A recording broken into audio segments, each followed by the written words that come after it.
ಲೋಕಾಬಲಿಗೆ ಬಿದ್ದ ವಕ್ಫ್ ಬೋರ್ಡ್ ಅಧಿಕಾರಿ.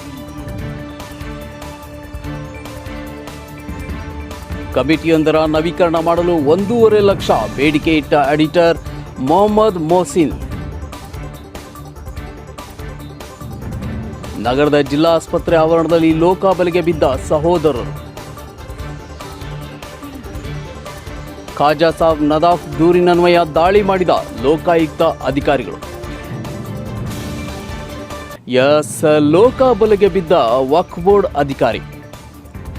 ಲಂಚ ಪಡೆಯುವಾಗ ಜಿಲ್ಲಾ ವಕ್ಫ್ ಬೋರ್ಡ್ ಎಡಿಟರ್ ಮೊಹಮ್ಮದ್ ಮೊಹಸಿನ್ ಜಮಖಂಡಿ ಹಾಗೂ ಆತನ ಸಹೋದರ ಮುಜಾಹಿದ್ ಜಮಖಂಡಿ 1.5 ಲಕ್ಷ ರೂಪಾಯಿ ಹಣ ಪಡೆಯುವಾಗ ದಾಳಿ ಮಾಡಿದ ಲೋಕಾಯುಕ್ತ ಅಧಿಕಾರಿಗಳು ಇಬ್ಬರನ್ನು ವಶಕ್ಕೆ ಪಡೆದು ವಿಚಾರಣೆ ನಡೆಸುತ್ತಿದ್ದಾರೆ.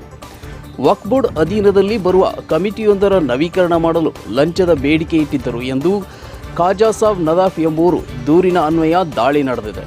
ಹಾಗೂ ಸಿಂದಗಿ ಪಟ್ಟಣದ ಖಬರ್ಸ್ಥಾನ ವಕ್ಫ್ ಆಸ್ತಿ ಕುರಿತು ನಡೆಯುತ್ತಿರುವ ಧರಣಿ ಸತ್ಯಾಗ್ರಹದಲ್ಲಿ ಮೊಹಮ್ಮದ್ ಮೊಹಸಿನ್ ಜಮಖಂಡಿಯನ್ನ ವಿಜಯಪುರ ಜಿಲ್ಲೆಯಿಂದ ವರ್ಗಾಯಿಸಬೇಕು ಎಂದು ವಕ್ಫ್ ಆಸ್ತಿ ಸಂರಕ್ಷಣಾ ಸಮಿತಿ, ಟಿಪ್ಪು ಕ್ರಾಂತಿ ಸೇನೆ ಹಾಗೂ ದಲಿತ ನಿನ್ನೆ ದಿನ ಆಗ್ರಹಿಸಿತ್ತು.